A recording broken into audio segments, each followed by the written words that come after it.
The most misunderstood metric in digital ads is not the CPM, it's not the CPC, it's the CAC, cost to acquire customer. Most advertising agencies and most brands in general are really looking at the CPM, which is the cost, to show your piece of content to 1,000 people. They also focus on the CPC, the cost per click, which means every time somebody clicks on your advertisement, how much is it costing you? While those metrics are actually important, they fundamentally aren't going to be the driving metric behind what actually makes you money. What actually makes you money is going to be the cost to acquire your customer. So here's how this works. If you have a brand and you're advertising and you've got an ad that has a $100 CPM, right? It costs you $100 to get shown to 1,000 people, and you've got a $30 CPC. That means out of that $100, that 1,000 people, that $100 that you spent, it cost you about $30 of that 100 to actually get somebody to click. It was shown to 1,000 people. It took about 300 people seeing your ad for them to actually click and go to your site, not even make a purchase, but go to your site. So here's where your cost to acquire a customer. Everybody who clicks on your ad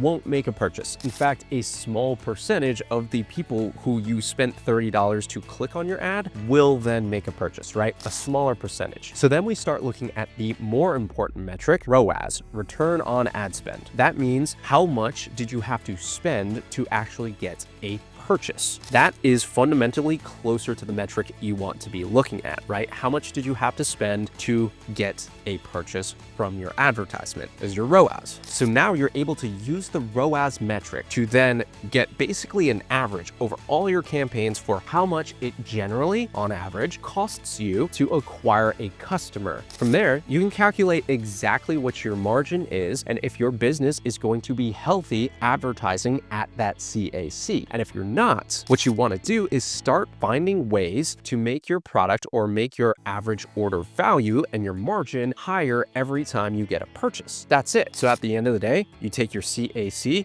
you work backwards, get a good margin or find a way to get a good margin and then continue advertising with your average cost to acquire a customer, or you can find cheaper alternatives to acquire that customer.